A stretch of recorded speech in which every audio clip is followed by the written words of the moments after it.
Hey guys, welcome back to another video. I've had a few people ask me in the comments, how can I get richer for the 2026 season? So I decided I'm going to use my personal story and then tips and tricks on how to get richer. I'd also like to add, I'm at 500 subscribers, almost 600 now, and I'm actually really grateful because when I came back, I was at almost 380 subscribers. So the fact that I've gotten 200 since, I'm really appreciating it. Thank you so much. I'm going to try to find a way to fit in a giveaway. I'm not too sure what I want to do yet. I'm thinking Robux, but let me know in the comments what you would like for a giveaway, and let's get started. In my personal opinion, I find that grinding is a win-win situation because you earn money and then you grow your pets. And once you get your pet to a friendship level, then you can grow them and get age-up potions. Age-up potions are very useful when you're making neons and megas, and I will get to that later, but it's always good to have them on hand. Adopt Me has a lot of events, and a lot of events either have their own currency or they use Adopt Me bucks. Because let's just take it for example, the winter event. Even though you did use gingerbread, you could use your money and buy gingerbread as well. You could also spend your Adopt Me bucks on eggs, which you could trade, or you could keep them and continue to grind, which becomes just a cycle of getting more money and spending it in useful ways. There's also a task board that gives out daily tasks, which I think is 3 day, and they usually give you more money, which is really good. The current tasks also help you for the winter event, since you can get a bonus of a yarn beanie. Before the winter event, there were actually RGB boxes that were in the task board. You could only get those with 2 certain tasks. You could get 1 with making a neon pet, or you could get 3 with making a mega neon pet, which was really cool. 2 of the better rewards from this box were a legendary squid and a legendary chameleon. You could only get 1 at a time, unfortunately, but they were really cool, and a lot of people love to trade for them because they were somewhat rare. If those boxes come back, I'd recommend, keeping them or, opening them and trying your luck. But since I'm already on the topic of boxes, I'd like to talk about the lure box. Lure boxes are a free item you can place in your house somewhere, anywhere. Every 4 hours, you can get a new item out of it, which usually does turn out to be bugs, but if you are lucky, there's other sorts of rewards like age of potions, free pet wear, or my favorite, you could even get an ultra rare pet. Moving on to the admin abuse, those are 2 events that happen for my time. At least they happen Tuesday and they happen Saturday. The Tuesday event is called 2D Tuesday. You get a 2D kitty, like the one you see in the back, and you grow it for 20 tasks, and you get a 2D box, which is really cool because then you have another opportunity to get more items. And of course, the best item you could get is your own 2D kitty, which is a legendary, and it actually has pretty decent value right now. Not the point. Overall, it is a really fun event, and it helps you grind, and I love it personally. The event that takes place Saturday, I'm honestly not sure what it's called. I just call it Admin Abuse Saturday, I guess. But it's also really fun. It's 30 minutes where you get to hang out with the Adopt Me developers, and they always have something fun up their sleeves. Like, there was one point where we would race on the water tracks, or during the winter event, we actually got pranked by Frostclaw, and he gave us coal, it was all fun. It was all really fun, and I would honestly recommend joining because it's going to bring up your mood every single time you play. Besides just having fun, it also does usually bring you bucks or XP for whatever pet you have out, or sometimes they even give you temporary pets, which is also really fun. But anyway, it's really fun for you. It's really fun for them because I know they love hosting it, and you're always sure to never leave empty-handed without at least some bucks, maybe even a pet. Before I get started on the actual trading tips, let me tell you how I got my inventory to be where it is today. I have old videos in the past where I showed my trades, but I got hacked a while ago, like 2023, and my best pet at that given moment was a Mega Farad Metal Ox, and I had made it myself. I was very, very sad, very disappointed, like I was honestly sobbing, not gonna lie, but I built myself back up, and here's how. I would grow my normal pets to full grown, and then I would try to get 4 of them, make a neon, and then once I had a neon, I could either keep it or I would trade it and trade them for like a legendary. Whether the legendary was bad or good, not the point. I would try to save up my legendaries at that point, and then I would trade those legendaries for a neon legendary. Once I had a neon legendary, I would either trade it back down for better legendaries, or I would just keep it. If I had enough neon legendaries, I would try to trade for a mega, which sometimes that was a little bit harder, because again, this is back in 2024, let's say, for this time. So trading neon legendary was like trading maybe 5 to 7 for a mega legendary. And it's kind of just a cycle. I would trade the mega legendary for, better neon legendaries, or I'd keep it. And then I got better pets overall, which if you look at some of my old videos, you will see me with, better pets and better mega legendaries. So then I would, keep the mega legendaries. And the final trade I did to get my owl, which was a mega fire lava wolf, a farm egg that was named, and some sort of, I think it was a neon red water moon bear, I think. That was also back in late 2024 or early mid 2024, maybe. I'm not too sure. Sorry. Anyway, that, values were different. Values are still different. Values keep changing every single day. So it's very hard to have a for sure trade, okay? So when I do start talking about trading, I'm going to let you know it's really hard to find good trades because we don't really know the value of everything like head on. Okay, my first tip I guess I would say is honestly trading value sites. The best value sites at the moment are amvgg.com and elfbread.com. Both of them, honestly, I do think they're both good sites. Even though we all know I use amvgg more, I'm not going to stop you from using elf because elf is pretty good too. And honestly, I would use both because honestly, I even use both sometimes. Or if you're like me, you could also use happy values, which it's just you don't go by values, you do what you want, and that's great for you. The good thing for me on AMVGG is that you could see the demand while you're doing the calculating, and if you understand decimals, that's also really good. If you don't, I would use Shark, but it's not hard to understand once you understand, okay? Again, me personally, I do not use Elf often, so I only really know the features on AMVGG. So I do know for both you can log in both your accounts, and I'm pretty sure on both you can find trades. But I know for AMVGG it's really cool because you can find trades for what you want. You get exactly what you want. You connect your Roblox account or an alt account, which I have connected my alt, and you just find the trades you really need. Another good thing for AMVGG is there is a chart of the best pet to the lowest pet based off of value. And there's also the demand shown. You can show it fly or ride. You can pick what you want. And I'll put an example up on screen as I'm saying this. And yeah, it's really fun. Another thing also on the site is you can see the recent changes to pets, as in value. You can see if the demand's dropped or if the demand's rised.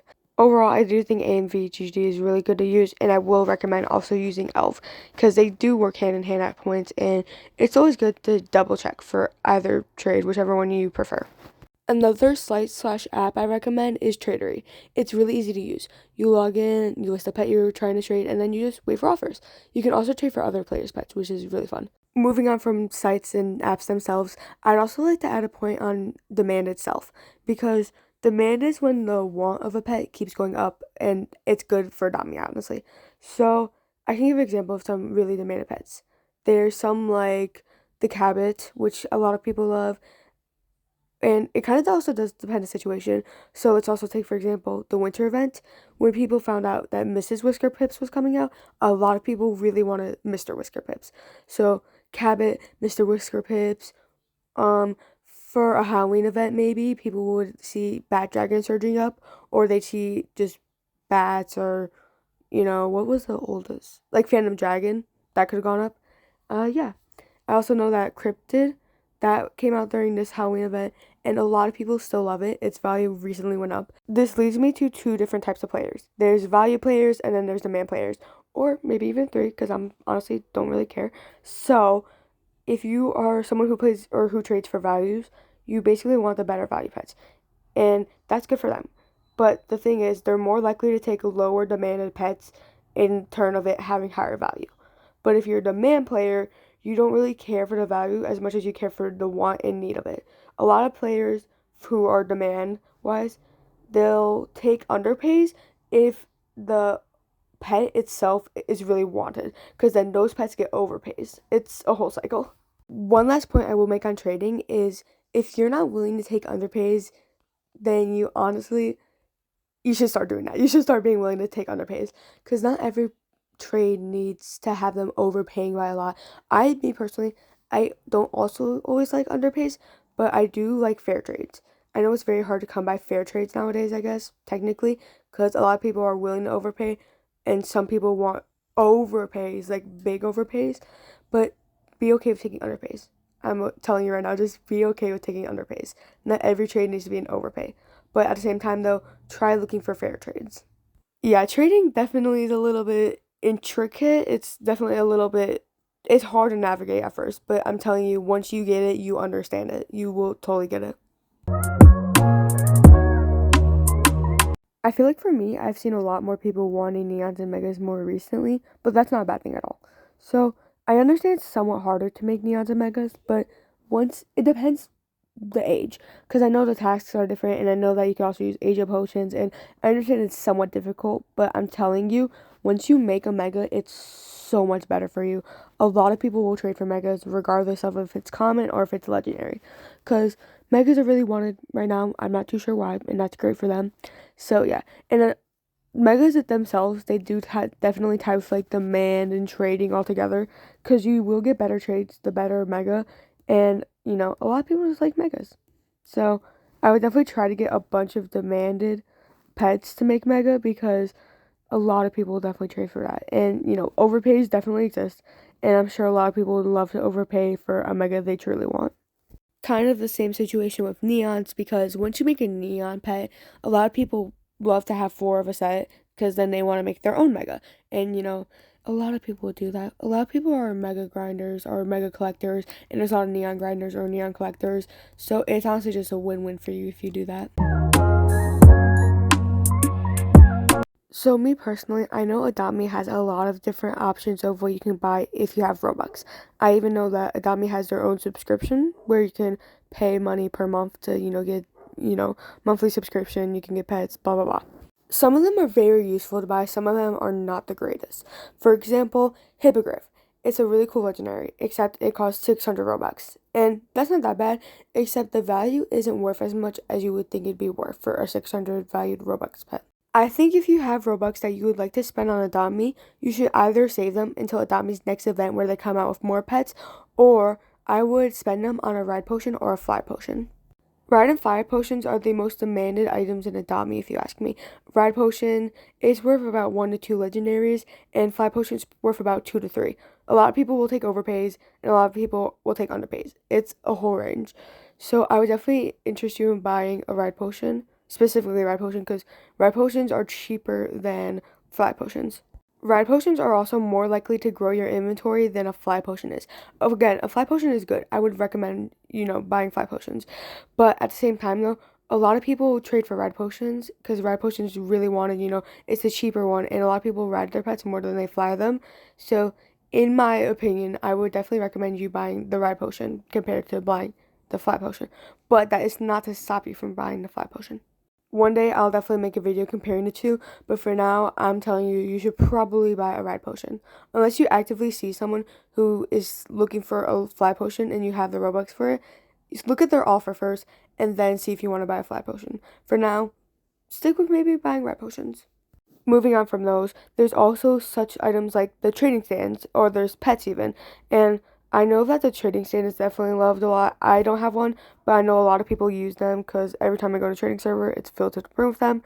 Anyway, so there's a whole variety of things you could buy, and I recommend you just looking around, seeing what the best option is. I'm combining tip number 6 into two different tips because these two are a lot less likely to be used. So the pet releaser is definitely a new addition to Adopt Me. It came out, I want to say, mid 2025, that's all I'll say. And it's actually a really cool addition, don't get me wrong, but it takes a lot of your pets to in order to actually get an egg. And I'm not saying it's not worth it, because it's totally worth it if you were to get the giant panda or if you got the dango penguins, but I don't think it's as worth it as could be.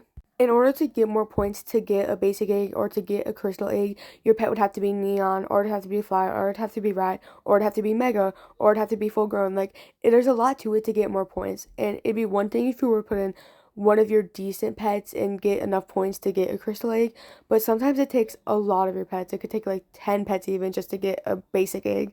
So it's a good option if you have a lot of extra pets you want to just get rid of, but honestly, I wouldn't do it if I were you. It doesn't really help you grow your account. Okay, I'm sure I know what you're thinking, but Oz, isn't building houses fun? Isn't building houses good? Yeah, I think it's good too, don't get me wrong. But an example of trying to build your inventory up, I personally wouldn't do it. I've traded a house before, I've traded 4 houses before, and I have seen some really cool houses. I've seen great buildings. I've seen great decorations. It's really cool. I'm just saying it takes a lot of time and it takes a lot of effort to do it. And sometimes when you're just trying to build your inventory up in a certain amount of time, building houses is not your go-to way. I'm telling you, it's a great thing for you to do as like a side hustle or to just do for fun, but I would not keep that as something you're gonna mainly do just to get pets and just trade for pets. I definitely think that there's better things to do, but if you wanted to build houses and do that, that's great for you. I'm just telling you that's not my first choice of what you should do. So this is my last tip for the video. I hope you guys really enjoyed watching this video. I actually had fun making it. So thank you so much for watching, and let me get to this tip.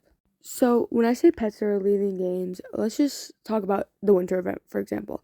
All those pets are going to leave eventually. And it's kind of really good if you have those pets on hand, because I'm sure sometime in the future they'll rise in value.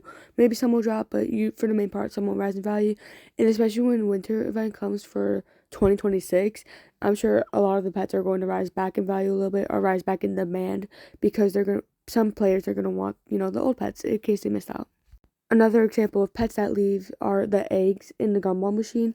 Those always get traded out like once every 6 months, or I want to say once every few months. Those eggs get traded out, and I know that the Aztec eggs have been in here for a while, so those will hopefully get traded soon. But I mean, a lot of people like the pets sometimes. So for example, the urban egg, I know that the alley cat came from that, and that's another really high demand pet. So a lot of people like looking for urban eggs, or just any old eggs that were in the gumball machine that are gone now. A lot of people love to trade for those. They have, I'm guessing, at least 10 events year round, so I'm just telling you right now, it'd be really good if you stocked up on those limited pets, whether they're Robux, whether they're Bucks, whether they're a event currency. It's a really good idea if you do stock up. Alright guys, thank you so much for watching. I hope you guys use these tips. I hope that they're useful in your opinion, and if there's any you don't agree with, let me know. And speaking of letting me know, let me know in the comments what you want for a giveaway. I don't have a lot of pets to give away right now, so I'm thinking I should do a 500 Robux giveaway, because 500 subscribers, 500 Robux. Yeah, so thank you so much for watching, and let me know in the comments. Bye guys.